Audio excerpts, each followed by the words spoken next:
پھر اللہ سبحانہ تعالیٰ فرماتے ہیں قل کہہ دیجئے. جب یہ انداز آتا ہے قل کہہ دیجئے تو کیا معنی ہوتا ہے؟ اے اللہ کے رسول صلی اللہ علیہ وسلم آپ کہہ دیجئے امر اور ربی حکم دیا ہے میرے رب نے بالقسط انصاف کا. آپ صلی اللہ علیہ وسلم ان سے کہہ دیجئے کہ میرے رب نے تو انصاف کا حکم دیا ہے. اور قسط سے مراد یہاں پر عدل و استقامت ہے. قسط کا جو لفظ ہے اس کا معنی ہوتا ہے عدل یا پھر اعتدال، بیلنس، تمام معاملات میں میانہ روی. پھر ایسے کام کو بھی کہتے ہیں کہ جو افراط اور تفریط سے خالی ہو، کمی بیشی سے پاک ہو. تو اللہ سبحانہ تعالیٰ تو کبھی بھی بری باتوں کا حکم نہیں دیتا، بلکہ وہ تو قسط کا حکم دیتا ہے. وہ تو ایمان باللہ کا حکم دیتا ہے، وہ ایمان بالرسول کا حکم دیتا ہے، توحید کا حکم دیتا ہے. امام ابن کثیر رحمہ اللہ کے نزدیک قسط سے مراد انبیاء کرام علیہم السلام کی اتباع ہے اور ان کی شریعتوں کی پابندی ہے. وَأَقِیمُوا اور قائم کرو وجوہکم اپنے چہروں کو. وجہ سے مراد یہاں پر چہرہ بھی ہے اور توجہ بھی ہے. عند کل مسجد ہر مسجد کے نزدیک، اور قائم کرو اپنے چہروں کو ہر مسجد کے نزدیک. جیسا کہ میں ابھی آپ سے ذکر کر رہی تھی کہ وجہ سے مراد چہرہ بھی ہے اور توجہ بھی ہے. اگر ہم مراد چہرہ لیں تو دلیل سورۃ البقرہ آیت نمبر 144 ہے، جس میں اللہ سبحانہ تعالیٰ فرماتے ہیں اپنے چہرے کو مسجد الحرام کی طرف کر لو. پھر اس سے مراد توجہ بھی ہے. تو یہ بات سورہ الروم آیت نمبر 30 میں آتی ہے. اللہ سبحانہ تعالیٰ فرماتے ہیں قائم کرو اپنے چہرے کو دین کے لیے یکسو ہو کر. یہ دونوں ریفرنسز سے یہ معنی نکلتے ہیں، سورۃ البقرہ آیت نمبر 144 اور سورہ الروم آیت نمبر 30. تو دو مراد ہیں وجہ سے، مراد چہرہ اور توجہ. یعنی صرف ظاہری چہرہ ہی نہیں بلکہ پوری توجہ اور دھیان اللہ کی طرف رکھو اور یکسو ہو جاؤ. وَأَقِیمُوا وُجُوهَکُمْ عِنْدَ كُلِّ مسجد. اور دیکھیں جب کبھی بھی اقیمو کا لفظ آتا ہے نا، بڑا اہم لفظ ہے. اس کا معنی ہوتا ہے کہ تمام شرائط اور حقوق کے ساتھ کوئی کام کرنا. تمام شرائط اور حقوق کے ساتھ کوئی کام کرنا بڑا اہم لفظ ہے یہ. وَأَقِیمُوا وُجُوهَکُمْ عِنْدَ كُلِّ مسجد. وَادْعُوهُ اور پکارو اس کو، مخلصین خالص کرتے ہوئے، لہ الدین اس کے لیے دین کو، اور خالص اسی کی عبادت کرتے ہوئے اسی کو پکارو. یہاں جو وَادْعُوهُ کا لفظ ہے اس لفظ کے دو معنی کیے جاتے ہیں. ایک دعا کرنا، دوسرا عبادت کرنا. عبادت کا ترجمہ اس لیے کیا گیا ہے کہ آپ صلی اللہ علیہ وسلم نے فرمایا دعا عبادت ہے. اسے ابو داؤد نے روایت کیا ہے.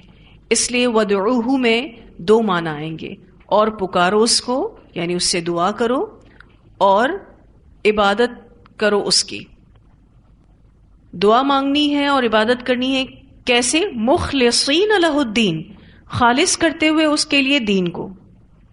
خالصتاً صرف اور صرف اللہ کی عبادت کرنی ہے، ریاکاری اور شرک سے پاک عبادت، اور دعا بھی صرف اور صرف اسی سے ہی مانگنی ہے، کسی اور سے نہیں مانگنی. بہت اہم آیت ہے جس میں اللہ سبحانہ تعالیٰ یہ بات واضح کر رہے ہیں کہ اللہ نے کسی بے حیائی کا حکم نہیں دیا، بلکہ اللہ سبحانہ تعالیٰ نے ایمان باللہ، ایمان بالرسول اور توحید کا حکم دیا ہے.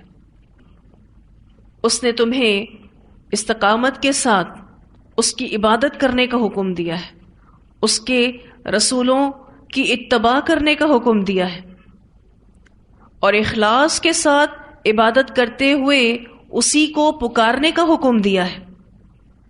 اس آیت میں بہت اہم میسج مل رہا ہے کہ اللہ سبحانہ تعالیٰ عمل کو دو شرائط کے ساتھ قبول کریں گے۔ ایک، عمل درست اور شریعت کے مطابق ہو، دوسرا شرک سے پاک ہو۔ اب یہ جو پہلا معنی ہے عمل درست اور شریعت کے مطابق ہو، یہ آیت کے اس حصے سے پتہ چلتا ہے امر ربی بالقسط۔ پھر اخلاص کا سبق کہاں سے پتہ چلتا ہے؟ وَدْعُوهُ مُخْلِصِينَ لَهُ الدِّينَ۔ یہ دو قبولیت عمل کی شرائط ہیں۔ اللہ کے نزدیک کوئی بھی عمل اسی وقت قابل قبول ہوگا جب وہ رسول اللہ صلی اللہ علیہ وسلم کی شریعت کے مطابق ہوگا اور شرک سے پاک صاف ہوگا۔ اس لیے رسول اللہ صلی اللہ علیہ وسلم کی اتباع کرنا بہت ضروری ہے، جو شریعت وہ لے کر آئے ہیں اس کی پابندی کرنا بہت ضروری ہے۔ پھر جب آپ نماز پڑھیں تو اپنا چہرہ خانہ کعبہ کی طرف کرنا ضروری ہے، اپنی توجہ بھی اس عبادت کی طرف رکھنا ضروری ہے۔ تمام عبادت صرف اور صرف اللہ کے لیے خالص ہونی چاہیے اور دعا بھی صرف اور صرف اللہ ہی سے مانگی جانی چاہیے۔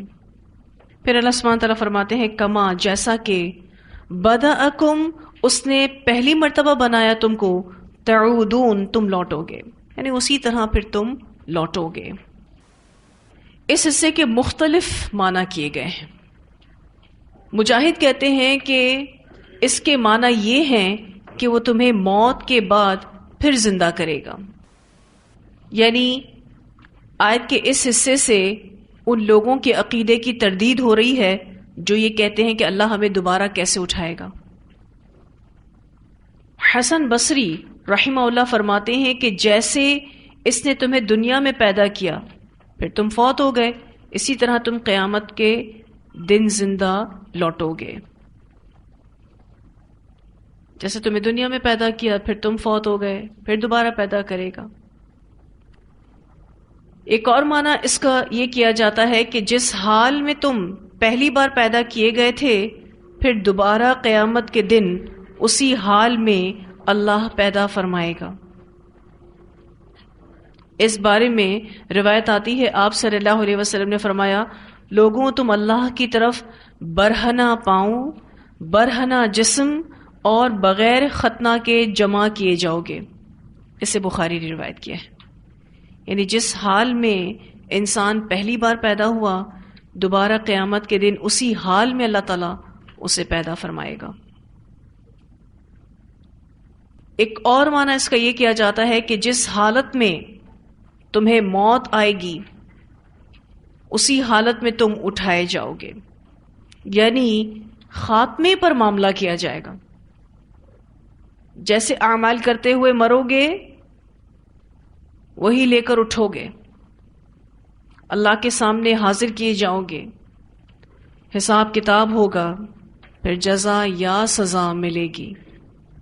اس بارے میں بھی روایت آتی ہے رسول اللہ صلی اللہ علیہ وسلم نے فرمایا، جس حالت میں انسان کو موت واقع ہوگی اسی حالت میں قیامت کے دن اٹھایا جائے گا۔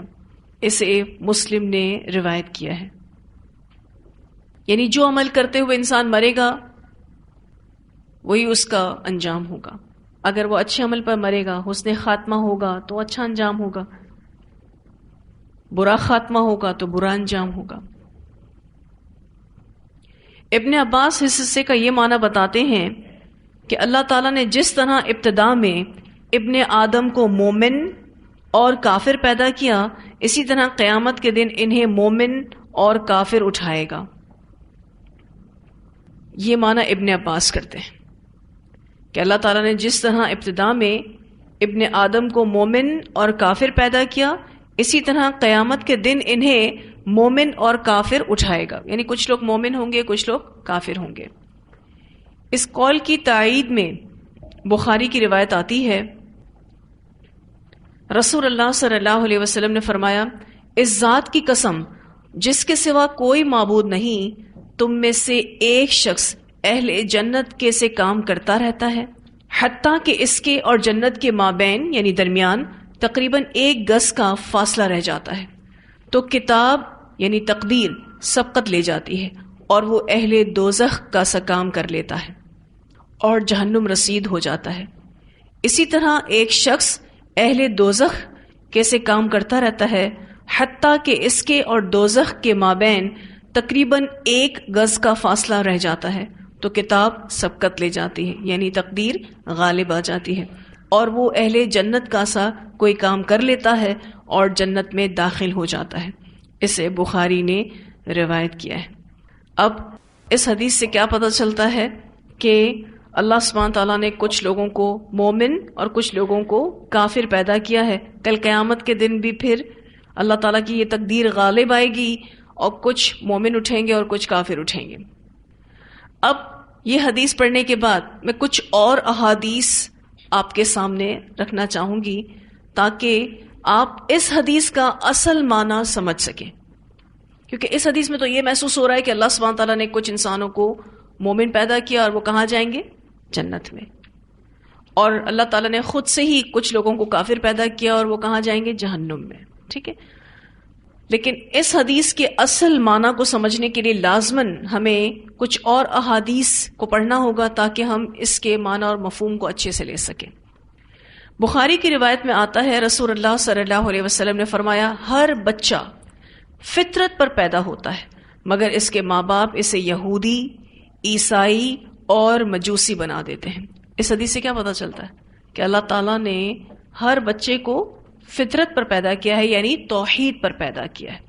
پھر پیرنٹس اس کو یا تو یہودی بناتے ہیں یا پھر عیسائی یا پھر مجوسی، پیدا وہ توحید پر ہی ہوتا ہے۔ ایک اور روایت آتی ہے، آپ صلی اللہ علیہ وسلم نے فرمایا، اللہ نے مجھے حکم فرمایا ہے اور بے شک میں نے اپنے سارے بندوں کو یکسو یعنی اپنے دین کے رستے پر پیدا کیا تھا، مگر شیاطین ان کے پاس آئے تو انہوں نے انہیں دین سے بہکا دیا۔ اسے مسلم نے روایت کیا ہے۔ اس حدیث میں کیا پتہ چلتا ہے؟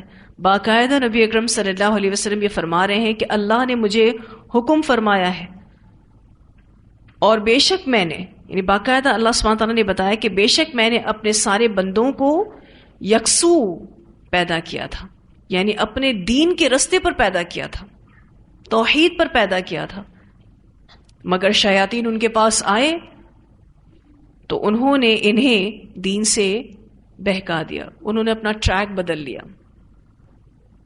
اب دونوں طرح کی احادیث پڑھ کر خلاصہ یہ ہے، کنکلوژن یہ ہے کہ اللہ نے انہیں اس طرح پیدا کیا تاکہ وہ اپنی دوسری حالت میں مومن اور کافر ہوں، یعنی ان کو اختیار دیا ہے اس وجہ سے۔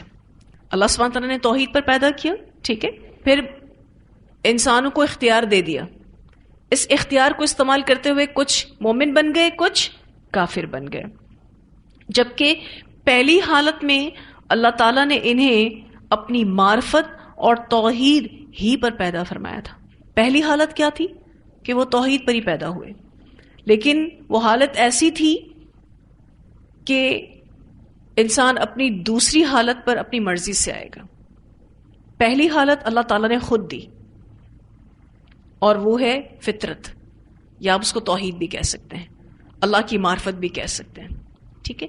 لیکن اللہ نے ان کو اس طرح سے پیدا کیا ہے تاکہ وہ اپنی دوسری حالت میں مومن اور کافر ہوں۔ کیسے؟ اپنے اختیار کی وجہ سے، اپنی چوائس کی وجہ سے، اپنی چاہت کی وجہ سے۔ اللہ تعالیٰ نے تو ہمارے اندر اپنی پہچان رکھ دی ہے اور توحید کو ہمارے اندر رکھ دیا ہے۔ پھر اللہ سبحانہ تعالیٰ نے ہمیں علم بھی دیا کہ اللہ کے سوا کوئی معبود نہیں، ہمیں شرک نہیں کرنا چاہیے، ہمیں بدعت نہیں کرنی چاہیے، ہمیں گناہ نہیں کرنا چاہیے، ہمیں جنت کے بارے میں بتایا، دوزخ کے بارے میں بتایا۔ پھر اللہ سبحانہ تعالیٰ نے عہد الست کے ذریعے بھی ہمارے اندر توحید کو بلٹ ان کیا ہے، جس کا ذکر انشاءاللہ آپ سورۃ الاعراف میں ہی پڑھیں گے۔ جب ہم سب روحوں کی شکل میں تھے تو عالم ارواح میں اللہ تعالیٰ نے ہم سب سے ایک وعدہ لیا تھا، جسے وعدہ الست کہتے ہیں.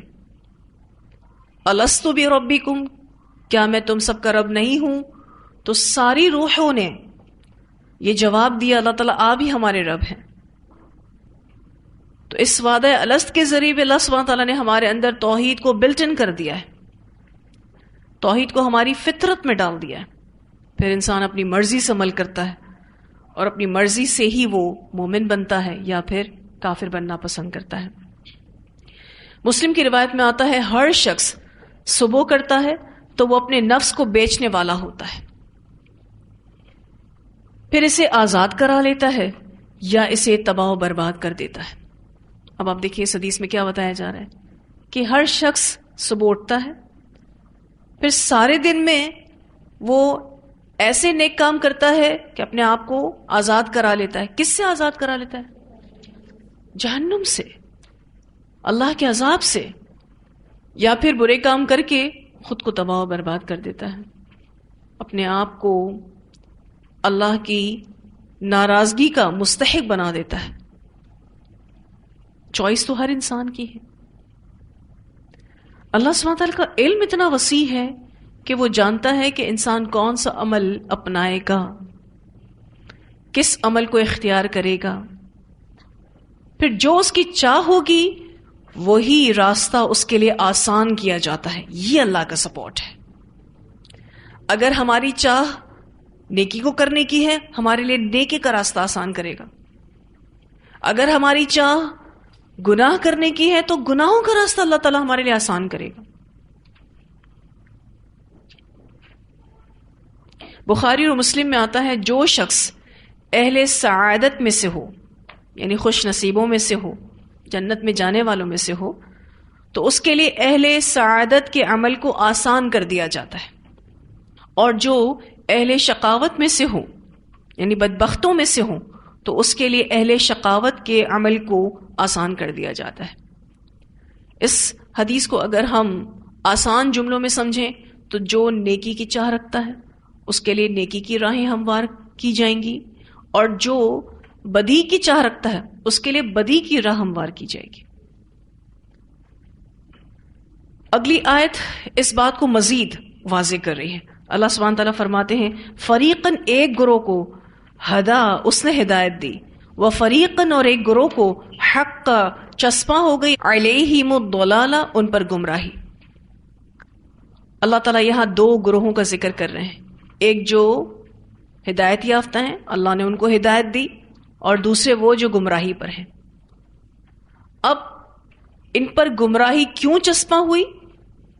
اس کی وجہ آگے آ رہی ہے. انہم اتخذوا، بے شک انہوں نے بنا لیا، الشیاطین، شیاطین کو، اولیاء، سرپرست، من دون اللہ، اللہ کے سوا، ویحسبون، اور وہ سمجھتے ہیں، انہم مہتدون، بے شک وہ ہدایت پانے والے ہیں. ان پر گمراہی کیوں چسپاں کی گئی؟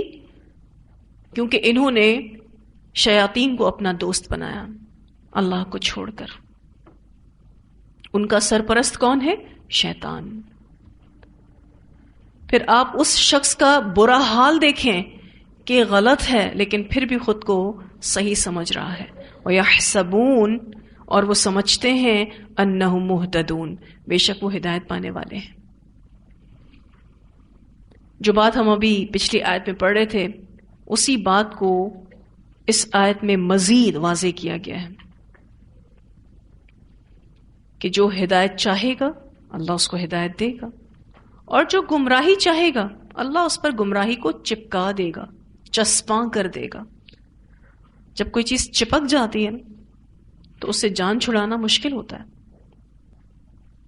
امام جریر رحمہ اللہ فرماتے ہیں کہ یہ آیت اس شخص کی غلطی پر بہت واضح دلیل ہے جو یہ گمان کرتا ہے کہ اللہ تعالیٰ کسی کو معصیت کا ارتکاب کرنے یا ضلالت کا اعتقاد کرنے پر عذاب نہیں دے گا. بہت اچھے سے امام جریر اس آیت کی تفسیر کرتے ہیں کہ ایک شخص اس غلطی پر ہے کہ میں جتنے بھی گناہ کر لوں اللہ مجھے عذاب نہیں دے گا، میں جتنی بھی گمراہی اختیار کر لوں جتنے بھی غلط عقیدے اپنا لوں اللہ مجھے سزا نہیں دے گا. یہاں اس آیت میں اس شخص کو کھول کر بتایا جا رہا ہے کہ جو ہدایت پانے والے ہیں ان کا انجام اچھا ہوگا، اور جو گمراہی پر چلنے والے ہیں ان کا انجام برا ہوگا. اللہ ان کو عذاب دے گا. ایسا نہیں ہو سکتا کہ اللہ ان کو عذاب نہ دے، ایسا نہیں ہو سکتا، کیونکہ اللہ تعالیٰ نے ان دونوں فریقوں کے نام الگ الگ بیان کیے اور ان کے بارے میں حکم بھی الگ الگ بیان کیے ہیں. تو ہدایت اس سے ملے گی جو اللہ کی طرف رجوع کرے گا، حق کو تلاش کرنے کی کوشش کرے گا. ایک روایت آتی ہے، سیدنا علی رضی اللہ تعالیٰ عنہ بیان کرتے ہیں کہ ہم بقیع میں ایک جنازے کے ساتھ تھے کہ رسول اللہ صلی اللہ علیہ وسلم تشریف لائے. آپ صلی اللہ علیہ وسلم بیٹھ گئے اور ہم بھی آپ صلی اللہ علیہ وسلم کے گرد بیٹھ گئے. آپ صلی اللہ علیہ وسلم کے پاس ایک چھڑی تھی.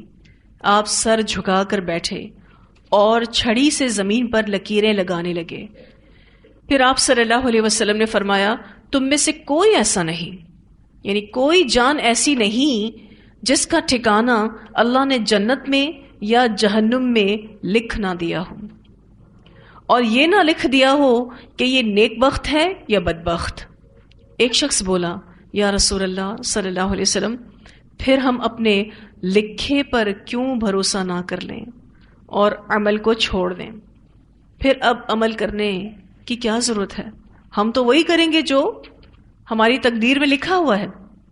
آپ صلی اللہ علیہ وسلم نے فرمایا جو نیک بختوں میں سے ہے وہ نیکوں والے کاموں کی طرف چلے گا، اور جو بدبختوں میں سے ہے وہ بدبختوں والے کاموں کی طرف چلے گا. اور فرمایا عمل کرو، ہر ایک کے لیے آسانی پیدا کی گئی ہے. نیکوں کے لیے آسان کیا جائے گا نیکوں کے اعمال کرنا، اور بدوں کے لیے آسان کیا جائے گا بدوں کے اعمال کرنا. اسے مسلم نے روایت کیا ہے.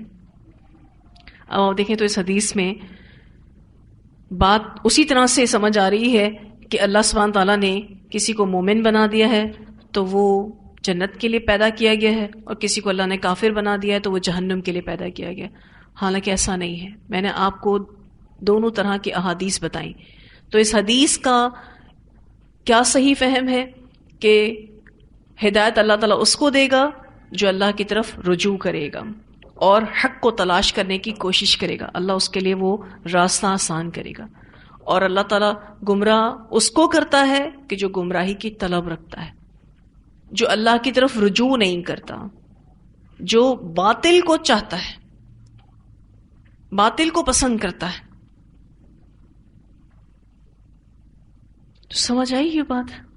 کیونکہ اس طرح کی حدیث جب ہم پڑھتے ہیں نا تو ہمیں پریشانی لاحق ہو جاتی ہے. کیسی پریشانی؟ جیسی پریشانی ایک صحابی کو لاحق ہوئی اور انہوں نے کہا کہ پھر ہم عمل کیوں کریں؟ عمل کرنے کی کیا ضرورت ہے؟ ہم نے تو وہی کرنا ہے جو ہماری تقدیر میں لکھا ہوا ہے. اور اس سے پہلے جو میں نے آپ کو حدیث سنائی جس میں لکھا ہوا تھا کہ تقدیر پھر غالب آتی ہے، اور اچھے عمل کرنے والا چونکہ وہ جہنم میں جانے والا تھا اس لیے برا عمل کر کے جہنم رسید ہو جاتا ہے. کیوں؟ تقدیر غالب آتی ہے. تو اس طرح کی احادیث پڑھ کے ہمارے ذہن کشمکش کا شکار ہو جاتے ہیں. ہم کہتے ہیں یہ کیا بات ہو رہی ہے؟ پھر قرآن بھیجنے کی، رسول اللہ صلی اللہ علیہ وسلم کو بھیجنے کی، وحی اتارنے کی، اس کو پڑھ کر اس پر عمل کرنے کی مشقت سے کیوں گزارا گیا؟ اگر سب کچھ لکھا ہوا ہی ہے تو سب چھوڑ دیں اس کو. ایسا نہیں ہے. کسی بھی حدیث کا صحیح فہم لینے کے لیے ضروری ہوتا ہے کہ اس سے ریلیٹڈ جتنی اور احادیث ہیں اس کو بھی پڑھا جائے تو آپ صحیح فہم نکال سکتے ہیں. ورنہ آپ کوئی ایک حدیث پڑھ کر کسی ایک بات کو لے لیں جو کہ ہو سکتا ہے درست نہ ہو، اس کا فہم درست نہ ہو، اور آپ جو لفظی طور پر بات کی جا رہی ہے اس کو ایز اٹ از لے لیں.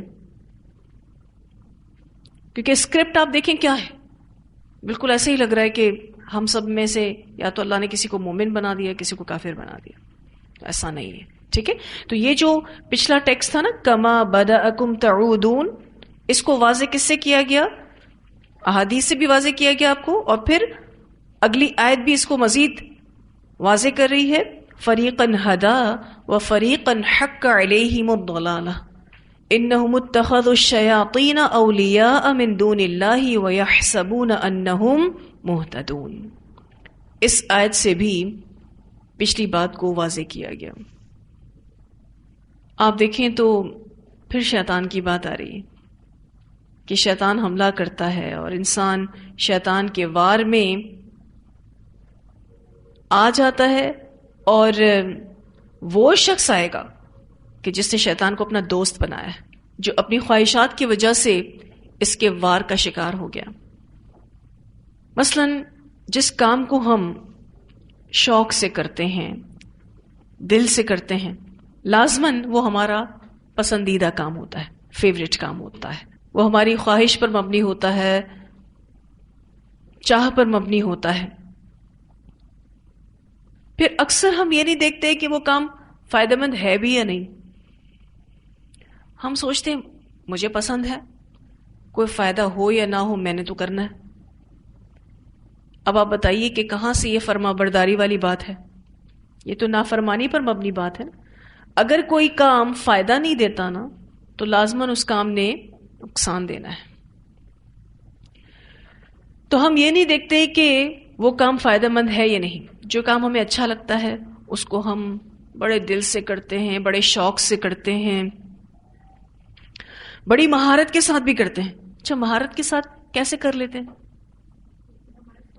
کیونکہ ہم اس کو بار بار کر چکے ہوتے ہیں اور ہمارا شوق بھی ہوتا ہے، اس لیے ہم چاہتے ہیں کہ ہم ایکسلنس کے لیول پر جا کر اس کو کریں.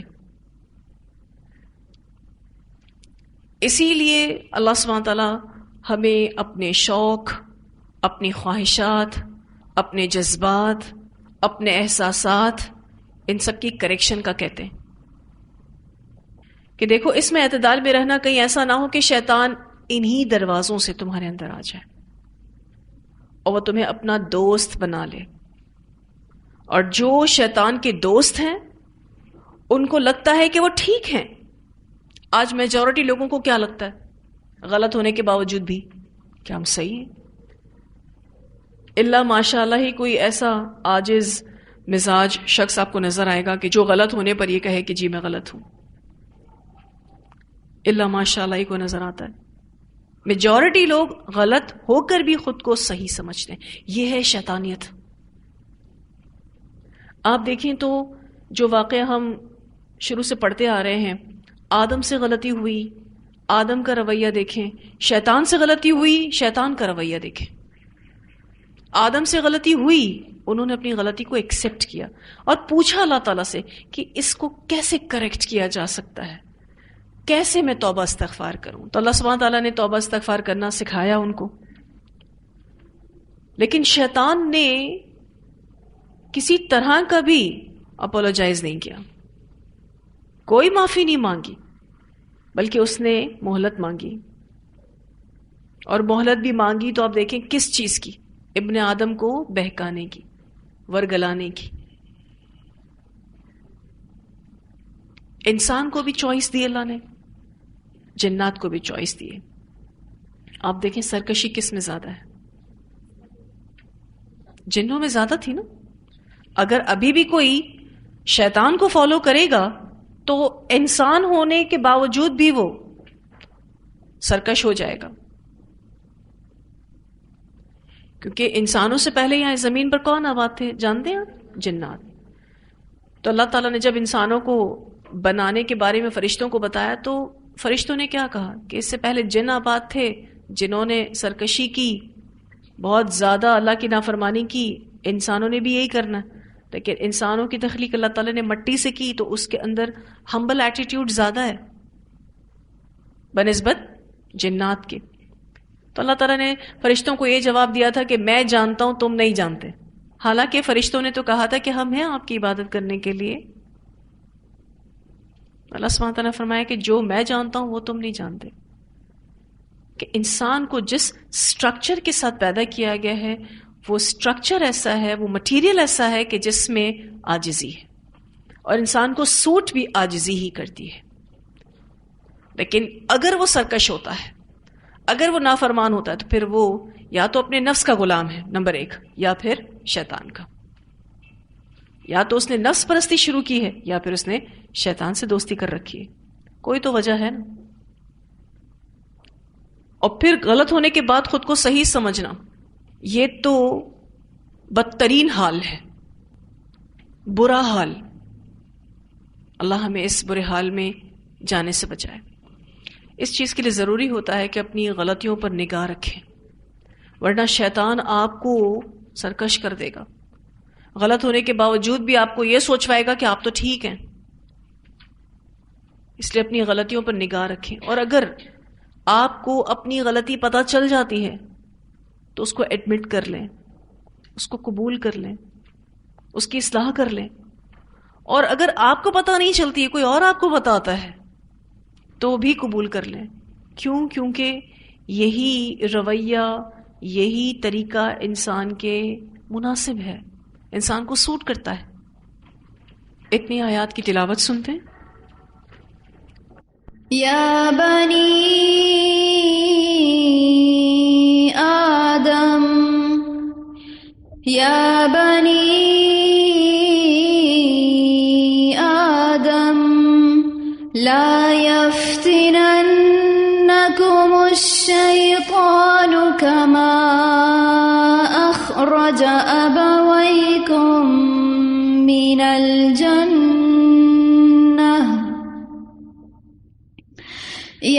ينزع عنهما لباسهما ليريهما سوآتهما إنه يراكم هو وقبيله من حيث لا ترونهم إنا جعلنا الشياطين أولياء للذين لا يؤمنون وإذا فعلوا فاحشة قالوا وجدنا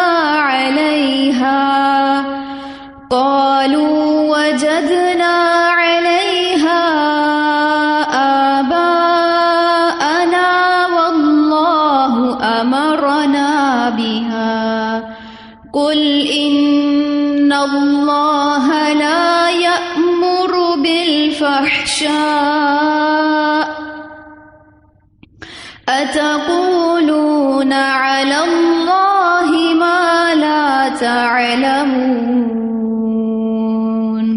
قل أمر ربي بالقسط وأقيموا وجوهكم عند كل مسجد وادعوه مخلصين له الدين كما بدأكم تعودون فريقا هدى وفريقا حق عليهم الضلالة إنهم اتخذوا الشياطين أولياء من دون الله ويحسبون أنهم مهتدون. بہت اہم آیات ہیں، اور یہ لیسن انشاءاللہ تعالی ہم اگلی کلاس میں مکمل کریں گے. لیکن یہ کہ میں یہ سوچ رہی تھی کہ یہ جو آخر میں بات ہے کہ اپنے آپ کو صحیح سمجھنا، ایک چھوٹا سا غور و فکر ہم سب اپنی زندگی میں کریں گے کہ جب ہم غلط ہوتے ہیں اور ہمیں پتہ بھی چل جاتا ہے تو ہم کتنا اپنی غلطی کو مانتے ہیں. اور اگر بالفرض ہم نہیں جانتے کہ ہم غلط ہیں، کوئی ہمیں بتا دیتا ہے، تو پھر ہم کتنا اپنی غلطی کو مانتے ہیں. ایک چھوٹا سا جائزہ ہم سب نے اپنا لینا ہے، کیونکہ اپنی غلطی کو مان لینا عاجزی ہے، اور اپنی غلطی پر اکڑ جانا سرکشی ہے. پھر بہت اہم آیات ہیں لباس کے اعتبار سے. ہم سب نے لباس التقوی کا اہتمام کرنا ہے. ہمارا جو ظاہری لباس ہے اس سے بھی تقوی جھلکنا چاہیے، اور جو ہمارا باطنی لباس ہے ہمیں اس کی بھی فکر کرنی چاہیے. دونوں طرح کا لباس اگر اللہ کے کہنے کے مطابق ہوگا تو انشاءاللہ ہم ہر بری چیز سے محفوظ رہیں گے. آج تفسیر کو بس ہم یہیں روکیں گے. اس لیسن کو انشاءاللہ اگلی کلاس میں ہم مکمل کریں گے. وآخر دعوانا الحمد للہ رب العالمین. سبحانک اللہم وبحمدک نشہد ان لا الہ الا انت نستغفرک ونتوب الیک.